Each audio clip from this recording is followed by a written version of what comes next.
Elvis Presley and Priscilla Beaulieu's relationship was nothing short of legendary, a story filled with glamour, intense love, and a fair share of complexities. From the moment Priscilla moved to Memphis to be with Elvis, her life took a dramatic turn, placing her in a world of fame and isolation within the walls of Graceland. Although Priscilla was excited to start her life with the king of rock and roll, she quickly realized that life in the Presley mansion wasn't as perfect as it seemed, often feeling like a golden cage.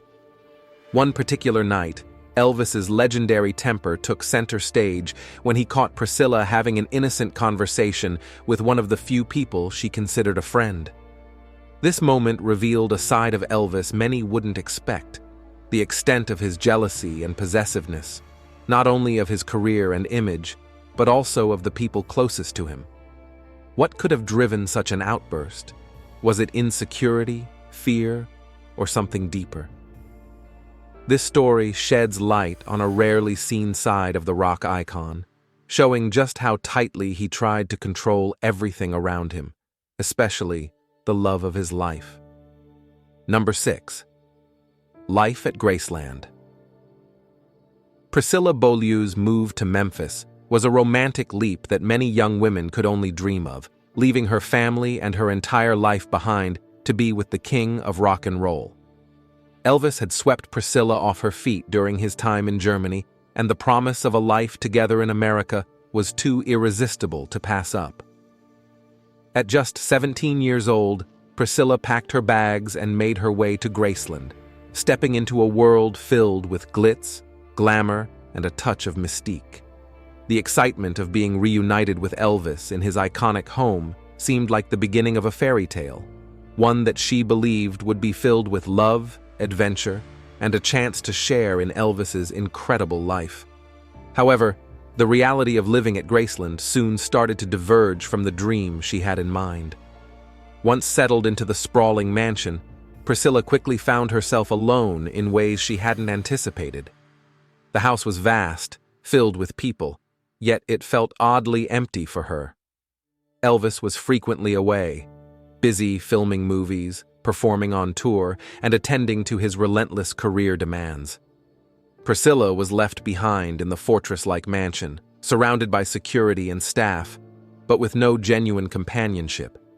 There were few people her age at Graceland, and even fewer whom she could consider friends.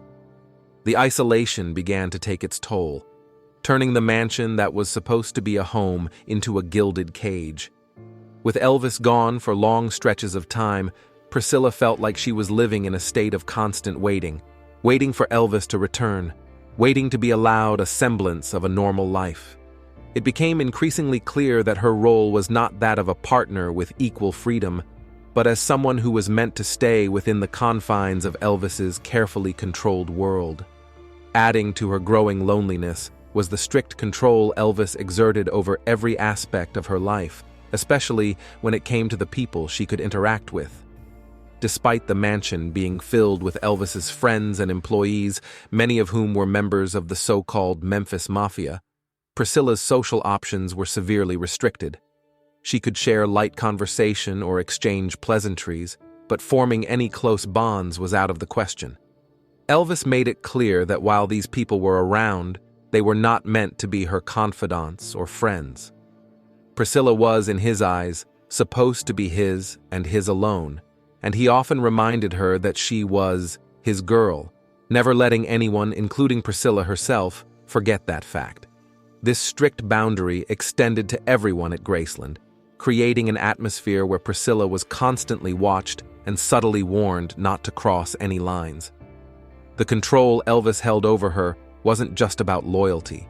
It was about possession and his need to ensure that every aspect of her life revolved around him and no one else. Number 5. Priscilla's loneliness and friendship. Amidst the loneliness that Priscilla experienced at Graceland, she began to form small but meaningful connections with those around her, particularly Elvis's inner circle. Known as the Memphis Mafia, this group of close friends, confidants, and employees lived and worked in a world that revolved almost entirely around Elvis. They were a unique mix of personalities. Some childhood friends of Elviss, others trusted confidants who had become almost like family. For Priscilla, these individuals provided some relief from the isolation of living in Elvis's mansion. Despite Elvis's expectations that she would keep her distance, the informal day-to-day contact with these people began to bridge the loneliness she felt. She became friendly with them in subtle, quiet ways, slowly earning their respect and understanding the camaraderie that existed within the walls of Graceland. Of all the people in Elvis's entourage, one stood out to Priscilla, Jerry Schilling. Jerry was a few years older than Priscilla, and unlike many others in the Memphis Mafia, he had a warm, sincere demeanor that made him easy to talk to. He had an approachable charm that drew Priscilla in, and he seemed to understand what it was like to navigate the pressures of living in Elvis's world. Jerry was someone she could relate to in a way that felt genuine and real. He listened, and he didn't treat her like Elvis's possession, but rather as an individual. Their conversations were innocent, often about mundane things, but to Priscilla, they represented a rare connection, a small slice of normalcy in an otherwise controlled environment.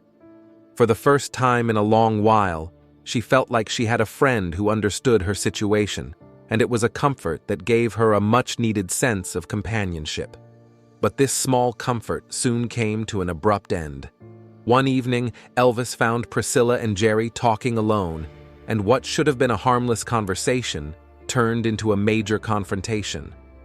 Elvis's reaction was explosive.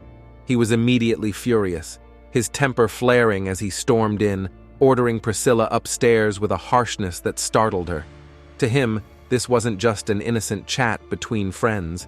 It was a threat to the control he held over Priscilla and a breach of the boundaries he had set.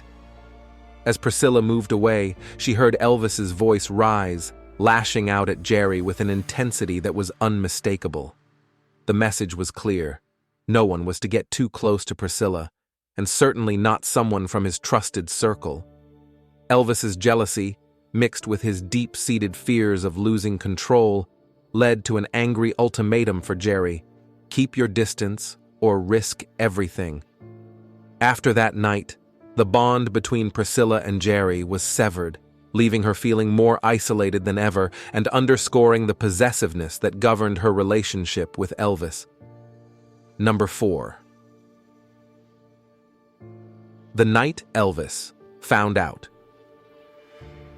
It was a quiet evening at Graceland, one of those moments when the mansion was not bustling with guests or filled with the echoes of Elvis's music.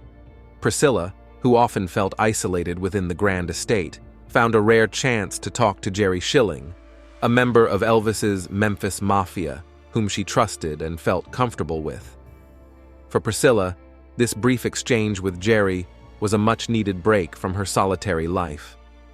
The two stood together in a hallway, their conversation flowing casually, with Jerry listening to Priscilla's thoughts in a way that many others rarely did. For a fleeting moment, it felt like she had found someone who understood her struggles, someone who treated her as a person, not just Elvis's girlfriend. But that simple act of connection would soon be shattered. Without warning, Elviss appeared, and the moment he saw Priscilla and Jerry together, his demeanor changed instantly. His face darkened, and his eyes flared with an intensity that sent a chill through the hallway. Elviss was known for his charm, but he was also known for his explosive temper, and on this particular night, his anger was unleashed with full force. He stormed toward them, his voice rising in a tone that left no room for argument. "Scylla, you don't need to be roaming around here late at night," he barked, the words dripping with irritation and an unmistakable command. There was no questioning his authority. Priscilla felt it in every syllable. With a tense, almost dismissive gesture, he ordered her to go upstairs, as if she had overstepped an invisible boundary that only he could define.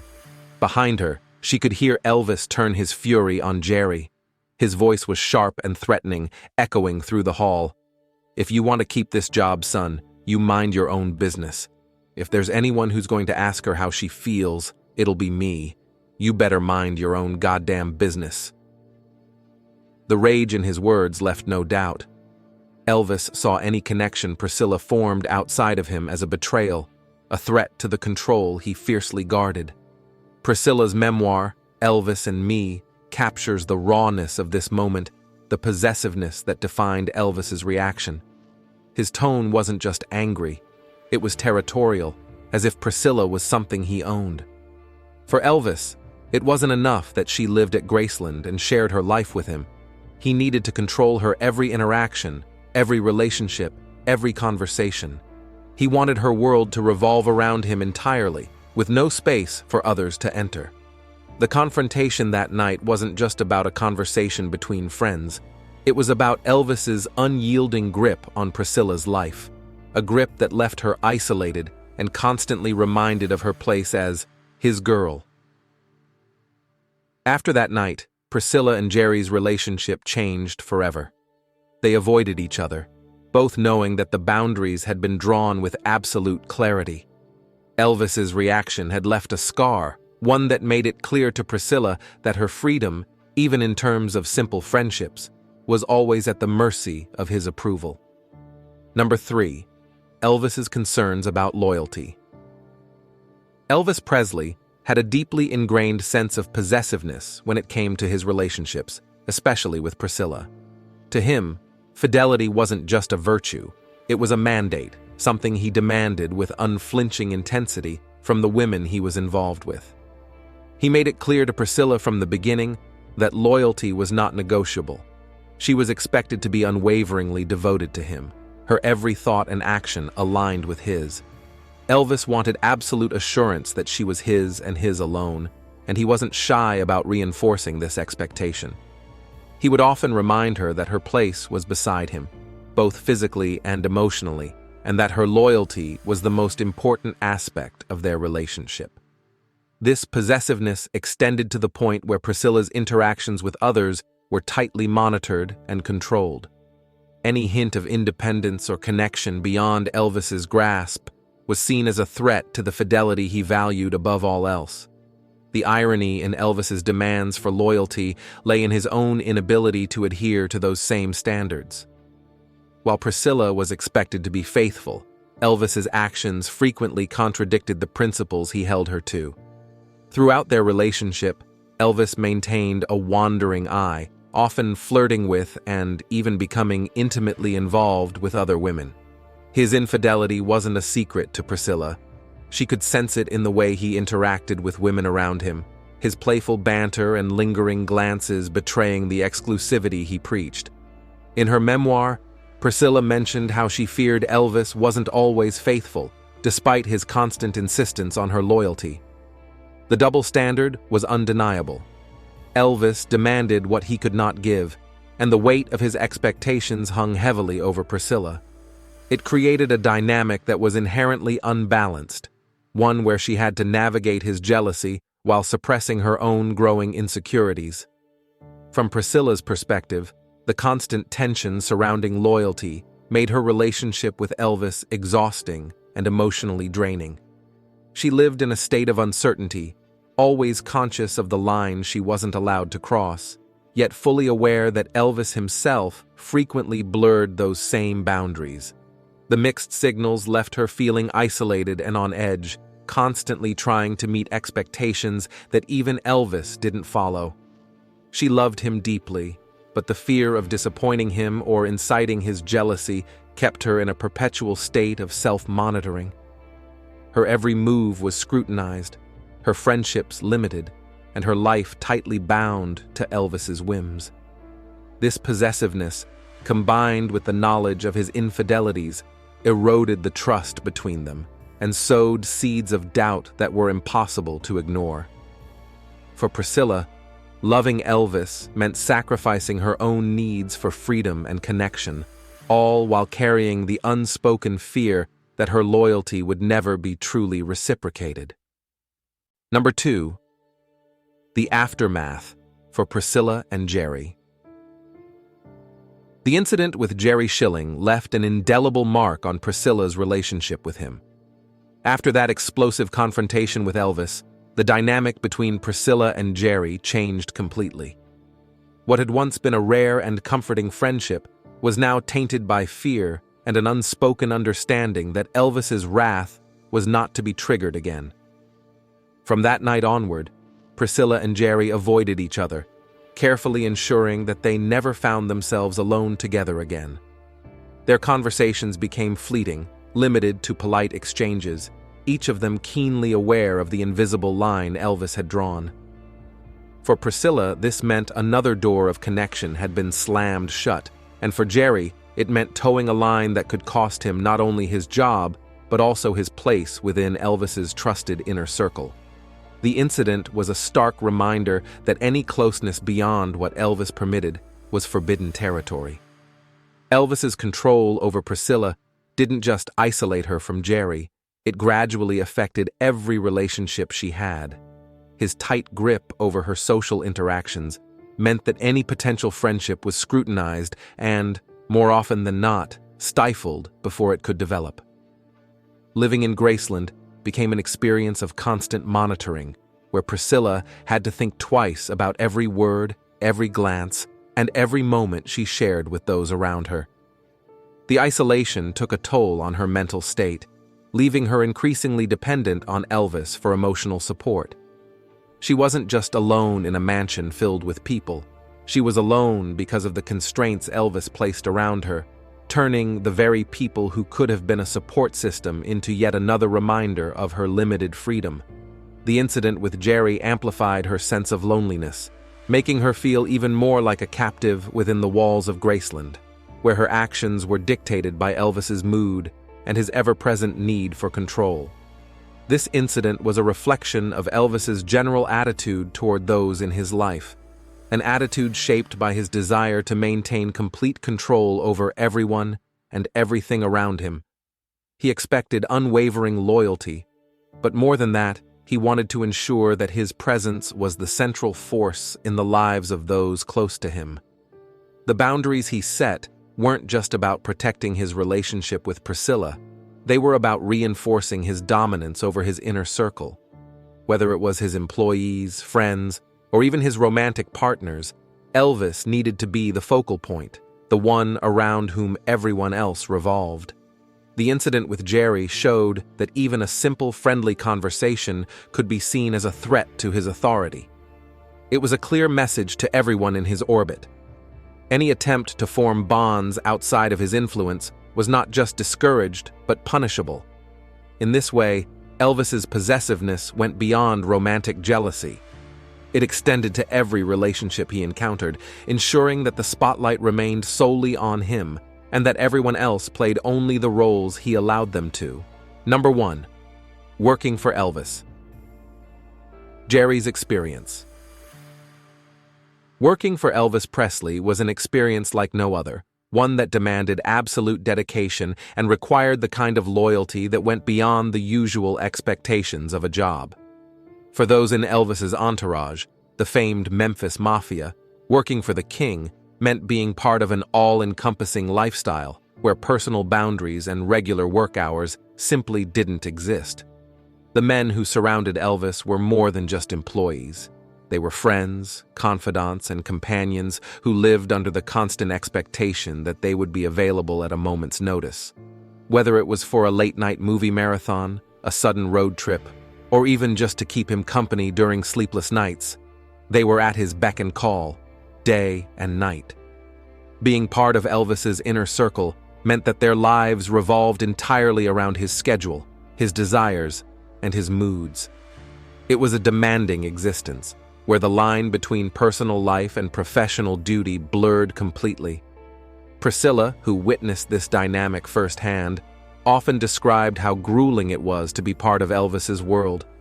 In her memoir, she wrote, "Working for Elviss was a 24-hour-a-day job, and the boys were at his beck and call constantly. They played when he played and slept when he slept. It took a certain kind of personality to put up with his demands, whether they made sense or not." This quote paints a vivid picture of the lifestyle Elviss expected of those around him, a lifestyle that was intense, exhausting, and required a deep level of commitment. There was no clocking out, no going home at the end of the day. For the Memphis Mafia, The job was about more than just serving Elvis. It was about being there for him, no matter how unreasonable the request or how inconvenient the timing. Elvis's world operated on his terms alone, and those who wanted to stay in it had to be ready to adjust their lives accordingly. This unrelenting expectation of loyalty extended beyond the men who worked for him. It was something Elvis demanded from everyone close to him, including Priscilla. Just as his entourage was expected to drop everything for him, Priscilla too was expected to center her entire existence around Elvis. Her loyalty wasn't just about love. It was about obedience, about being available whenever he needed her and adhering to the rules he set for their relationship. Elvis wanted to be the focal point of everyone's lives, and he thrived on the sense of control that this loyalty brought him. He surrounded himself with people who were devoted to him, who would follow his lead without question, and who would never dare to overstep the boundaries he had drawn. This culture of loyalty was both a source of security for Elvis and a mechanism to maintain control. It ensured that those around him remained deeply connected to his world, with no room for external influences or distractions. For Priscilla and the Memphis Mafia alike, loyalty to Elvis meant surrendering much of their independence, willingly sacrificing their own needs for the sake of the man they were bound to. The relationship between Elvis and Priscilla was defined by a controlling dynamic that, while filled with love and passion, often left Priscilla feeling isolated and constrained. Elvis's possessiveness demanded her absolute loyalty, dictating her interactions, friendships, and even her autonomy at Graceland. This control over her life affected not only her sense of freedom, but also the relationships she tried to form with others, leaving her increasingly dependent on Elvis for emotional connection while feeling even more alone. The night Elvis confronted her for speaking with Jerry Schilling marked a pivotal moment that symbolized the unyielding grip Elvis had over her, reinforcing the limitations imposed on her life in his orbit. It leaves us wondering, how could someone who gave so much love and generosity also be so afraid of losing control? Thank you all for watching. If you found this insight into Elvis and Priscilla's relationship intriguing, make sure to like, share, and subscribe for more deep dives into the King's private life. Stay tuned for our upcoming videos, where we'll continue to unravel the secrets and complexities that surrounded Elvis Presley, the man behind the legend.